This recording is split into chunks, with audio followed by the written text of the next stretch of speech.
நம்மோடு பேசுவதற்கு அதிமுகவினுடைய சார்பில் எமது வெளிப்புற படப்பிடிப்பினூடே தோழர் இளந்தமிழ் ஆர்வலன் அவர்கள் எம்மோடு இணைகிறார். சார் வணக்கம். இளந்தமிழ் சார், மூத்த திராவிட இயக்க ஆய்வாளர் ஐயா துரைக்கண்ணா, அதே போன்று ஐஜேகேனுடைய ஊடக செயலாளர் மரியாதைக்குரிய நித்யானந்தம். இளந்தமிழ் சார், நீங்கள் சொல்லுங்கள். நான் ஏற்கனவே சொன்ன அந்த இன்ட்ரோவில் மரியாதைக்குரிய சசிகலா அம்மா அவர்களுடைய எக்ஸ்தல பதிவில் ரொம்ப வருத்தத்தை தெரிவிச்சிருக்கிறாங்க. அதை இணைத்து சொல்லுங்கள். மிகுந்த வருத்தத்துக்குரிய ஒரு செய்தி தான். திரு ஓ பன்னீர்செல்வம் போய் திமுகவில் சேர்ந்தது. கழக பொதுச் செயலாளர் புரட்சி தாய் சின்னம்மா அவர்கள் அவங்க பதிவில் சொல்லியிருக்கிற மாதிரி யாரும் எளிதில் அடைய முடியாத உச்சத்தை எல்லாம் அடைந்து அந்த அந்த வாய்ப்பு வசதிகளை கொடுத்த ஒரு இயக்கத்தை விட்டுட்டு தாய்க்கழகம்னு சொல்லிக்கிட்டு போய் இன்றைக்கு மக்களை ஏமாற்றி ஒரு கொடுங்கோல் ஆட்சியை நடத்துவது போல தமிழ்நாட்டு மக்களுக்கு சட்டம் ஒழுங்கிலிருந்து எல்லா தரப்பு மக்களும் போராட்ட களத்திலே தெருவிலே வீதியிலே நின்று போராடக்கூடிய ஒரு அவல ஆட்சியை கொடுத்து கொண்டிருக்கக்கூடிய அந்த விளம்பர திமுகவுக்கு பாராட்டு பட்டயம் வாசித்து விட்டு ஓ பன்னீர்செல்வம் போய் திமுகவில் தன்னை இணைத்து கொண்டிருக்கிறது ஒரு அரசியல்ல ஒரு மிகப்பெரிய அவலமாக பார்க்க வேண்டியதாக இருக்கு. இது எந்த கோணத்திலையும் இதை என்ன சொல்றது, ஏற்றுக்கொள்ள முடியாததாகவே இருக்கிறது. அப்ப எந்த அளவுக்கு ஒரு சுயநலம் சார்ந்து தன் நிலையை அறியாமல் தனக்கு அனைத்து இந்திய அண்ணா திராவிட முன்னேற்ற கழகத்தில் இருந்த போது இதய தெய்வம் புரட்சி தலைவி அம்மா அவர்களும் புரட்சி தாய் சின்னம்மா அவர்களும் எந்த மாதிரியான வாய்ப்புகளை கொடுத்தார்கள், எப்படி இவரை முன்னிலைப்படுத்தினார்கள், எவ்வளவு பெரிய வாய்ப்புகளை கொடுத்தார்கள்ங்கிறதெல்லாம் மறந்துட்டு தன்னை எந்த பொசிஷன்ல வச்சிருக்காங்கிறத கூட உணராத ஒரு மனிதராக இன்றைக்கு மாற்று முகாமில் போய் ஒரு மோசமான ஒரு முடிவை எடுத்து போய் இணைந்திருக்கிறார் என்று பார்க்கிற போது ஒரு அவலமா இருக்குது. இன்றைக்கு அவர் பக்கம் இருந்த பல்வேறு நபர்கள் இன்றைக்கு புரட்சி தாய் சின்னம்மா அவர்களை தேடி வருவதையும் பார்க்கிறோம். பலர் வேறு இடங்களுக்கு சிதறி செல்வதையும் பார்க்கிறோம். இது இயக்கத்தை வலிமைப்படுத்துகின்ற ஒரு வேலை கிடையாது. இது முழுக்க முழுக்க திரு பன்னீர்செல்வம் அவருடைய நலன் சார்ந்து அதுக்காகவே அவர் எடுத்த முடிவாக இருக்கிறதே அல்லாமல் இதில் எந்த விதமான ஒரு அரசியல் பார்வையோ பொதுநல நோக்கமோ அல்லது கொள்கை சித்தாந்த அடிப்படையில் எடுக்கப்பட்ட முடிவாகவோ எதுவுமே இல்லாமல் முழுக்க முழுக்க சுயநலம் சார்ந்த ஒரு முடிவாக இருக்கிறது அப்படின்னு பார்க்கறது ஒரு பெரிய இது ஒரு அவலமான நிலை. இதில் இந்த காலகட்டத்தில் கடந்த 24ஆம் தேதி இதய தெய்வம் புரட்சி தலைவி அம்மா அவர்களுடைய 78வது பிறந்த நாள் விழாவில் புரட்சி தாய் சின்னம்மா அவர்கள் ஒரு புதிய இயக்கத்திற்கான கொடியை முதற்கட்டமாக அறிவிப்பு செய்திருக்கிறார்கள். அந்த இயக்கத்தினுடைய கட்சியினுடைய பெயரை வெகு விரைவில் அறிவிப்பதாகவும் அறிவித்திருக்கிறார்கள். எல்லோரும் தமிழ்நாட்டில் இருக்கக்கூடிய ஒட்டுமொத்த மக்களும் அகில இந்திய அளவில் அரசியல் உற்றுநோக்காளர்களும் அம்மா அவர்களுடைய விசுவாசிகளும் புரட்சி தலைவி புரட்சி தலைவர் ஆகியோருடைய நம்பிக்கைக்குரிய தொண்டர்களும் பக்தர்களும் மிகுந்த ஆவலோடு காத்து கொண்டிருக்கிறார்கள். நீங்க குறிப்பிட்டதை போல இது ஒரு தமிழகத்தில் ஒரு கொதிநிலையை ஏற்படுத்தி இருக்கிறது. புரட்சி தாய் சின்னம்மா அவர்கள் இது தாமதமாக முடிவெடுத்து விட்டார்கள் என்று கூட பலர் ஒரு விமர்சனத்தை வைப்பதை பார்க்கிறோம்.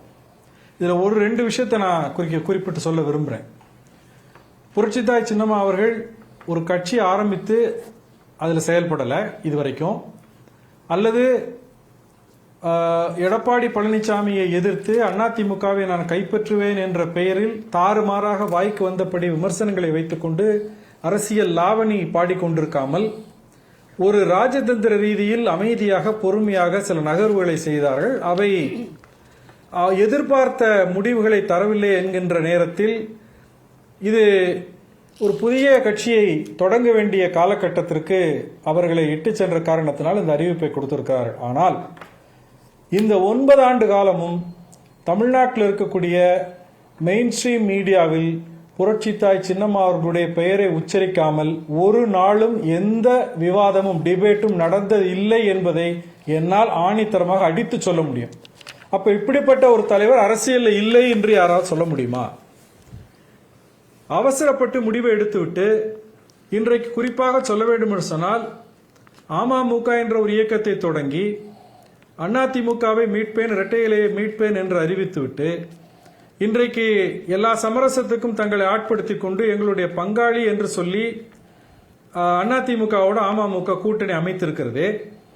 இப்ப புரட்சித்தாய் சின்னம்மா அவர்களும் அதே பாதையிலேயோ அல்லது அதே போன்ற ஒரு இயக்கத்தையோ தொடங்கி எல்லோரும் சொல்லுகிறார்கள் அமைதியாக இருந்து விட்டார்கள். அப்படி இல்லாமல் பொதுவெளியில் வந்து கடுமையான விமர்சனங்களை வைத்து ஒருவேளை இப்படி அதிமுகவோடு ஒரு கூட்டணியோ ஒரு ஒருங்கிணைவோ ஏற்பட வேண்டிய ஒரு சூழல் ஏற்பட்டிருந்தால் அது எப்படி சாத்தியமாயிருக்கும்? அப்ப அந்த ஒன்றிணைப்பை சாத்தியப்படுத்த வேண்டும் என்கின்ற ராஜதந்திர நடவடிக்கையோடு தான் புரட்சித்தாய் சின்னம்மா அமைதியாக இருந்தது. இதனால் யாருக்கு எந்த நட்டமும் கிடையாது. ஆனால் எதையாவது சொல்லி விமர்சனம் செய்ய வேண்டும் என்று அரிப்பெடுத்து கொண்டிருப்பவர்கள் புரட்சித்தாய் சின்னம்மா அவர்களை கண்ட மாதிரியாக விமர்சனம் செய்கிறார்கள். இதனை மக்கள் ஒட்டு மொத்தமாக புறந்தள்ளுவார்கள் என்பதுதான் கள யதார்த்தம். இது தமிழ்நாடு முழுவதும் பல ஊர்களுக்கு கிராமங்களுக்கு பயணம் செய்து பார்க்கும்போது குறிப்பாக மகளிர் புரட்சித்தாய் சின்னம்மா அவர்கள் மீது ஒரு மிகப்பெரிய ஆதரவை வைத்திருக்கிறார்கள் என்பதுதான் உண்மை.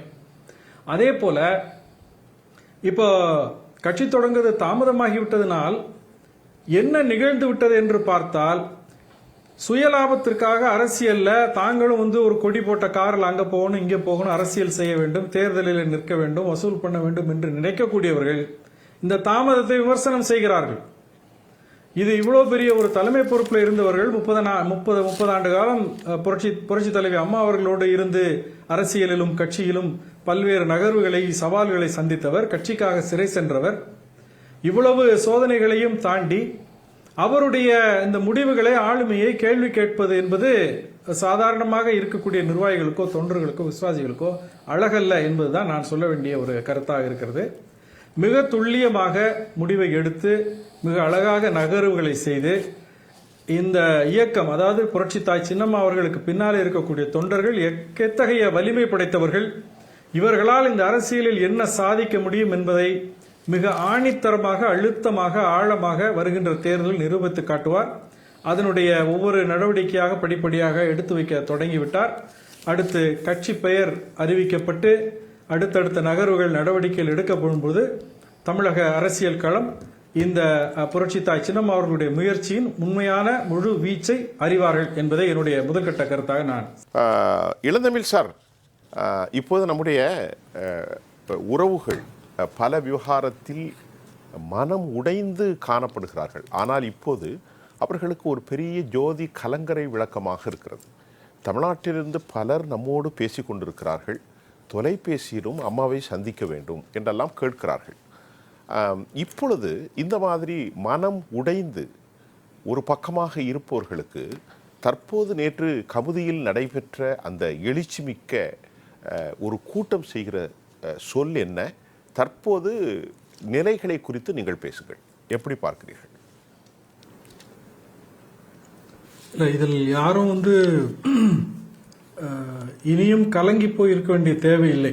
சரி, இப்போ எடப்பாடி பழனிசாமியை பொறுத்த அளவுக்கு அவர் தான் இருந்தால் போதும் அப்படிங்கிற முடிவுக்கு வந்து தான் அந்த நகர்வுகளை வைக்கிறார். இந்த இயக்கம் புரட்சி தலைவி அம்மா அவர்களும் புரட்சி தலைவர் எம்ஜிஆர் அவர்களும் சொன்னதைப் போல 100 ஆண்டு காலம் 1000 ஆண்டு காலம் இந்த இயக்கம் மக்களுக்காக சேவை செய்யும் என்று அவர்கள் முழங்கிய முழக்கத்தை மறந்துவிட்டு தன்னுடைய பெயரும் புகழும் தனக்கு இருக்கக்கூடிய இந்த வசதி வாய்ப்புகளையும் தக்க வைத்துக் கொண்டு இந்த கட்சி எப்படி போனாலும் பரவாயில்லை என்கின்ற முடிவில் யாரும் வேண்டாம் என்று உதறி தள்ளுகின்ற இந்த போக்கு தான் எடப்பாடி பழனிசாமிக்கு ஒரு முடிவுரையை எழுத போகிறது.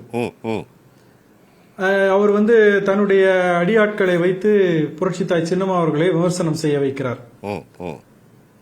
அதாவது புரட்சித்தாய் சின்னம்மா அவர்கள் இதய தெய்வம் அம்மா அவர்களுடைய மறைவுக்கு பின்னால் அவங்க உடனே பொது வாழ்க்கைக்கு வர வேண்டும் என்றெல்லாம் விரும்பவில்லை. இன்றைக்கு விமர்சனம் செய்யக்கூடியவர்கள் பழி என்ன சொல்றது, பழியை சுமத்துவர்கள் எல்லாம் வாசல்ல வந்து நின்று நாள் கணக்கில் வார கணக்கில் நீங்கள் தான் பொதுச் செயலாளராக பொறுப்பேற்றுக் கொள்ள வேண்டும் என்று வற்புறுத்தி பொதுக்குழுவில் புரட்சித்தாய் சின்னம்மா அவர்கள் கலந்து கொள்ளாமலேயே இவங்க வந்து புரட்சித்தாய் சின்னம்மா அவர்களை பொதுச் செயலாளராக தேர்ந்தெடுத்து வீட்டில் வந்து தீர்மானத்தை கொடுத்து ஏற்றுக்கொள்ளுங்கள் இந்த பொறுப்பைன்னு சொல்லி கட்சி வேலையை பார்க்க சொன்னதும், முதலமைச்சராக பொறுப்பமர்த்தப்பட்டிருந்த பன்னீர்செல்வம் அவருடைய போக்கு சரியில்லை என்று தெரிஞ்சது, அதனால் நாங்கள் அவரை மாற்ற முயற்சி செய்த போது அதே அமைச்சரவையில் இருந்த அமைச்சர்கள் பன்னீர்செல்வத்தின் மீது ஏராளமான புகார்களை சொல்லும் பொழுது ஆட்சியில குழப்பம் வந்துவிடக்கூடாது, இன்னும் ஒரு நபரை நம்ம பொறுப்பில் அமர்த்தி இந்த சிக்கல்களை இந்த ஒரு குருஷியலான நேரத்தில், நெருக்கடியான நேரத்தில் ஒரு கடினமான முடிவை எடுக்க வேண்டாம், நாமே இந்த பொறுப்பை ஏற்றுக்கொள்ளலாம் என்று, அதுவும் உதயகுமார் போன்ற ஆட்கள் எல்லாம் போய் மொட்டை அடிச்சு எல்லாம் பல்ட்டி அடிச்சு தெருவில் உருண்டு என்னென்ன கூத்தடிச்சாங்கன்னு நம்ம பார்த்தோம். அப்படி செய்து அவர்கள் முதலமைச்சராக புரட்சித்தாய் சின்னம்மா அவர்களை தேர்ந்தெடுத்தாலும் இதற்கிடையில பன்னீர்செல்வத்தினுடைய நடவடிக்கை சரியில்லை, திமுகவை அனுசரித்து அவர் செயல்படுகிறார் என்று எங்களுக்கு ஒரு சந்தேகம் வருகிறது, அவருடைய நடவடிக்கை சரியில்லை என்று புரட்சித்தாய் சின்னம்மா அவர்கள் 2017 சொன்னதுக்கு இன்றைக்கு அதுக்கு விட தெரிஞ்சிருச்சு. அவர் எந்த தொடக்க புள்ளியில என்ன நோக்கத்தில் இருந்தாரோ அதுதான் இன்னைக்கு நடந்திருக்கு. அதனாலதான் அவர் இந்த கட்சியில நிலைத்து தன்னுடைய அந்த இருப்பை நிலைப்படுத்திக் கொள்ளாமல், ஆதரவாளர்களுடைய அந்த ஆதரவை பெற முடியாமல் அப்படியே காத்துல பறக்கக்கூடிய ஒரு இறகை போல அங்கிங்கென்று பறந்து கடைசியில போய் சாக்கடையில் விழுந்தது போல திமுக போய் சேர்ந்திருக்காரு. இப்போ அப்ப புரட்சித்தாய் சின்னம்மா அவர்களுடைய தீர்க்க தரிசனம், தொலைநோக்கு என்பது சரியாகத்தான் இருக்குது. நம்மை போன்ற சாமானியர்களுக்கு வேணுமானால் அவங்களுடைய முடிவெடுக்கிற அந்த விஷயம் நமக்கு புரியாம இருக்கலாம். ஆனால் தலைமை சரியாக செயல்படுகிறது என்ற நம்பிக்கையோடு தான் நாம் பயணம் செய்ய வேண்டும். எனவே இப்படிப்பட்ட குழப்பங்களிலே, மன உளைச்சலிலே இருந்தவர்களுக்கெல்லாம் இன்றைக்கு புரட்சித்தாய் சின்னம்மா கட்சி தொடங்க போகிறேன் என்று அறிவித்து கொடியை மட்டும் அறிமுகப்படுத்தி இருக்கிறார். கட்சியினுடைய பெயரை அறிவிப்பது அவருடைய புரட்சித்தாய் சின்னம்மா அவர்களுடைய அறிவிப்பை அது எப்ப பண்றாங்க அப்படிங்கிற பொறுத்து விரைவில் ஒரு வாரத்துக்குள்ள வருவதற்கு கூட வாய்ப்பு இருக்கிறது. இந்த அடிப்படையில் இந்த குழப்பம், மன உளைச்சல் சொல்றீங்க இல்லையா, அவங்களுக்கெல்லாம் ஒரு ஆறுதல் தரக்கூடிய விதத்தில், அவர்களுக்கெல்லாம் இடமளிக்கக்கூடிய வகையில புரட்சித்தாய் சின்னம்மா அவர்களுடைய இந்த கட்சி நிச்சயமாக அனைத்து தரப்பு மக்களை சார்ந்த சாதி, மத, இன பேதங்களை கடந்து உண்மையான அதிமுக எந்த ஒரு உணர்வோடு தொடங்கப்பட்டதோ அந்த உணர்வை முழுக்க பேரறிஞர் அண்ணா, புரட்சி தலைவர் எம்ஜிஆர், புரட்சி தலைவி அம்மா அவர்களுடைய உணர்வுகளை பிரதிபலிக்கக்கூடிய அந்த சாரத்தை வடித்தெடுத்த ஒரு இயக்கமாக புரட்சித்தாய் சின்னம்மா அவர்கள் தொடங்க இருக்கின்ற இயக்கம் இருக்கும் என்பதில் யாருக்கு எந்த ஐயமும் தேவையில்லை. இப்படி புரட்சித்தாய் சின்னம்மா அவர்களை வீட்டு வாசல்ல காலில் விழுந்து நீங்க பொதுச் செயலாளர் ஆகணும், முதலமைச்சர் ஆகணும் என்று வேஷம் போட்டு நாடகமாடிய இந்த களவாணிகள் இன்றைக்கு விமர்சனம் பேசுகிறார் என்று சொன்னால், இந்த தாய் புரட்சித்தாய் சின்னம்மா அவர்கள் பின்னால் தொண்டனாக நிற்கின்ற அந்த கட்டுப்பாட்டின் காரணமாக நாங்க நாவடக்கத்தோடு பேசிக் கொண்டிருக்கிறோம். எடப்பாடி பழனிசாமி தன்னுடைய அடியாட்களை அடக்கி வைக்கவில்லை என்றால் அவர்கள் தக்க பாடம் புகட்டுவதற்கு என்னை போன்றவர்கள் தயாராக இருக்கிறோம் என்பதையும் ஒரு எச்சரிக்கையாக இந்த நிகழ்ச்சியின் மூலமாக நான் தெரிவித்துக் கொள்கிறேன்.